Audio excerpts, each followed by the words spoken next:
Assalamualaikum warahmatullahi wabarakatuh. Perkenalkan, kami dari KKNT kelompok 99 Candi Mulyo Universitas Tidar. Di sini kami akan berbagi informasi mengenai edukasi penguatan UKM di masa pandemi. Di antaranya, pertama, pengenalan COVID-19, yang kedua, pencegahan COVID-19 berupa vaksinasi dan penerapan protokol kesehatan. Yang ketiga, teknologi dan inovasi untuk meningkatkan pemasaran di masa pandemi. Yang keempat, penguatan digital marketing di masa pandemi. Selamat menyaksikan.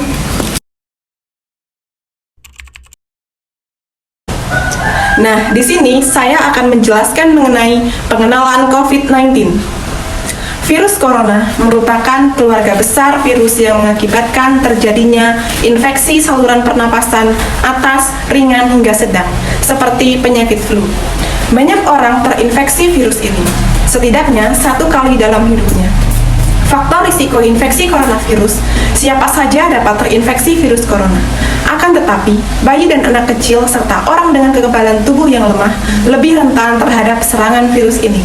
Selain itu, kondisi musim juga mungkin berpengaruh. Penyebab infeksi coronavirus disebabkan oleh virus corona itu sendiri. Kebanyakan virus corona menyebar seperti virus lain pada umumnya, melalui percikan air liur pengidap, menyentuh tangan atau wajah orang yang terinfeksi, menyentuh mata, hidung, atau mulut setelah memegang barang yang terkena percikan air liur pengidap virus corona. Khusus COVID-19, masa inkubasi belum diketahui secara pasti. Namun, rata-rata gejala timbul antara 2-14 hari setelah virus corona masuk ke dalam tubuh. Gejala infeksi coronavirus bisa menimbulkan beragam gejala pada pengidap seperti hidung beringus, sakit kepala, batuk, sakit tenggorokan, demam, merasa tidak enak badan, hilangnya kemampuan indera perasa dan penciuman. Hal yang perlu ditegaskan, beberapa virus corona dapat menyebabkan gejala yang parah. Infeksinya dapat berubah menjadi bronkitis dan pneumonia yang mengakibatkan gejala seperti demam yang mungkin cukup tinggi bila pengidap mengidap pneumonia, batuk dengan lendir, sesak nafas, nyeri dada atau sesak saat bernafas, dan batuk. Kemudian saya akan menjelaskan mengenai pencegahan COVID-19 melalui vaksinasi. Vaksin merupakan produk biologis yang apabila diberikan kepada seseorang akan menimbulkan kekebalan spesifik secara aktif terhadap penyakit infeksi menurut Kemenkes RI tahun 2014. Manfaat vaksin itu sendiri terdapat 3, menurunkan risiko gejala yang tidak diinginkan, yang kedua pembentukan herd immunity secara alami, yang ketiga membantu masyarakat lebih produktif dari sektor sosial dan ekonomi. Konsep herd immunity yang pertama, apabila ada orang yang sehat berdampingan dengan orang yang sakit, maka orang yang sakit akan bertambah. Apabila sebagian kecil yang sudah divaksin berdampingan dengan orang yang sakit, maka orang yang terpapar hanya sebagian kecil. Yang ketiga, pada sebagian besar masyarakat yang sudah divaksin bertemu dengan orang yang sedang sakit, maka sebagian besar masyarakat akan tetap sehat karena sudah terbentuk imunitas alamiah atau herd immunity. Cara kerja vaksin. Vaksin COVID-19 akan merangsang sistem imunitas untuk membuat zat kekebalan tubuh atau antibodi yang bertahan cukup lama.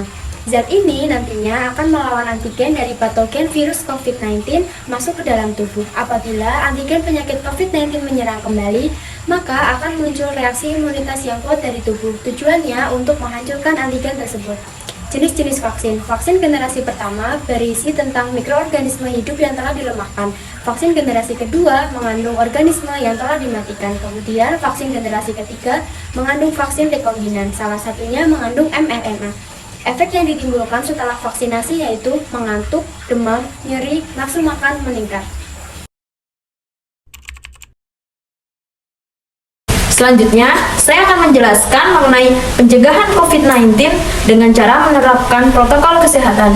Pada masa seperti sekarang ini, kesehatan adalah hal yang sangat penting. Untuk itu, kita harus menerapkan 5M. Nah, 5M itu apa saja sih? Yang pertama, yaitu memakai masker. Pada kondisi seperti sekarang ini, kita diharuskan untuk memakai masker ketika berada di luar rumah atau di tempat umum. Kemudian, yang kedua, mencuci tangan. Mencuci tangan dapat dilakukan menggunakan sabun dan air mengalir. Apabila berada di tempat yang sulit untuk menemukan air, maka kita bisa menggunakan hand sanitizer yang lebih mudah dan praktis. Yang ketiga, menjaga jarak. Saat ini, kita memiliki suatu kebiasaan yang baru untuk menjaga jarak dengan orang lain. Adapun jarak yang dianjurkan adalah 1-2 meter. Hal ini bertujuan untuk mengurangi risiko tertularnya virus COVID-19. Yang keempat, menjauhi kerumunan. Agar terhindar dari virus COVID, maka kita tidak boleh berkerumun dengan orang banyak, sehingga kita tidak terpapar virus COVID. Maka kita dianjurkan untuk menghindari kerumunan. Yang kelima, membatasi mobilitas dan interaksi. Pada masa pandemi ini, kita dianjurkan untuk mengurangi kegiatan yang sifatnya di luar ruangan, sehingga jika ada keperluan mendesak, lebih baik di rumah saja. Tetap semangat, jangan lupa patuhi protokol kesehatan, dan jaga imun tubuh agar selalu fit.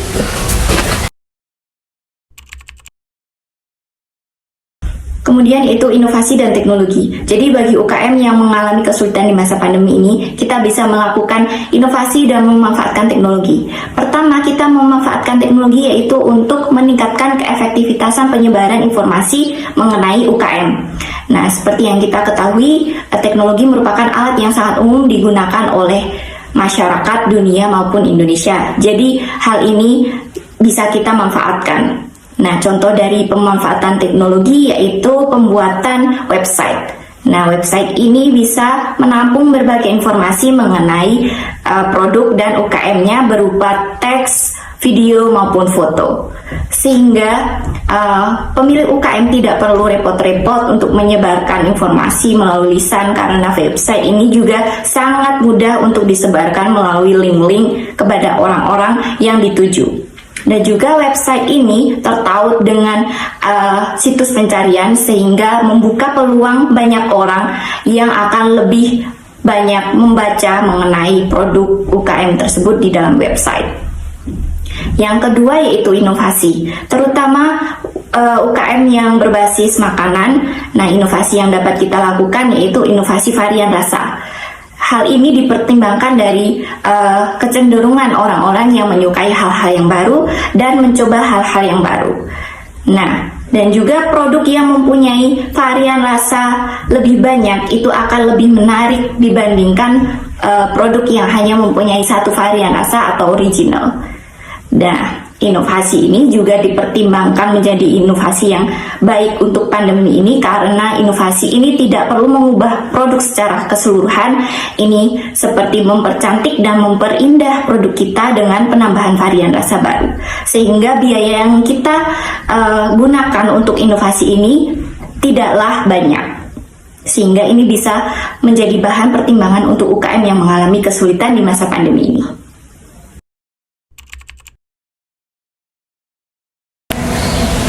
Selanjutnya, di sini saya akan menjelaskan mengenai pentingnya digital marketing di masa pandemi. Masa pandemi merupakan masa yang sulit bagi masyarakat karena memberikan dampak kepada masyarakat terutama pada segi perekonomiannya. Pelaku bisnis secara offline kini mulai sepi karena adanya aturan-aturan yang telah ditetapkan oleh pemerintah. Contohnya seperti social distancing, PSBB, PPKM, dan lain sebagainya. Usaha kecil dan menengah atau yang sering kita sebut dengan UKM merupakan salah satu sektor yang terdampak karena adanya COVID-19. Salah satu dampak yang dialami oleh UKM itu sendiri diantaranya penurunan penjualan, penurunan permodalan, terlambatnya distribusi, kesulitan dalam mencari bahan baku, dan lain sebagainya. Semenjak wabah COVID-19 menyebar ke seluruh dunia, pelaku konsumen untuk berbelanja online mengalami kenaikan. Itu sebabnya mengapa pelaku UKM perlu melakukan strategi digital marketing selama pandemi. Pada dasarnya, digital marketing merupakan upaya pemasaran produk dan jasa atau layanan melalui media internet atau online. Contohnya seperti website, email, blog, dan berbagai macam jaringan media sosial lainnya.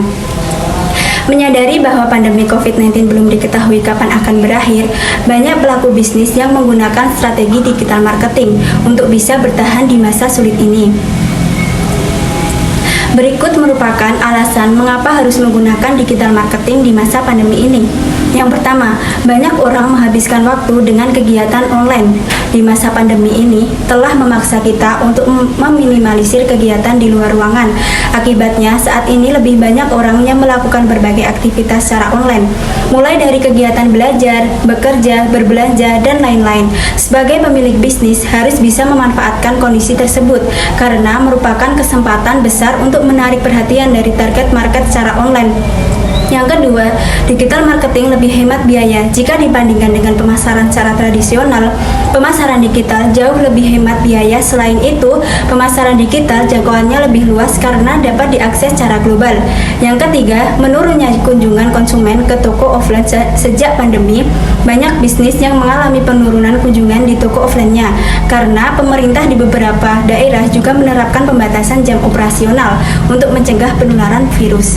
Untuk mengatasi kondisi ini, banyak pelaku bisnis yang beralih menggunakan platform digital untuk memasarkan produk atau layanannya. Salah satu digital marketing yang digunakan oleh kalangan pelaku bisnis yaitu menggunakan media sosial marketing. Penggunaan media sosial mengalami peningkatan selama masa pandemi karena orang-orang melakukan social distancing untuk mencegah penularan COVID-19. Pelaku bisnis dan marketing seharusnya dapat menjadikannya sebagai peluang untuk menjangkau lebih banyak pelanggan baru. Sekian edukasi dari kelompok KKNT 99 Candimulyo Universitas Tidar. Semoga bermanfaat dan tetap stay safe and stay healthy.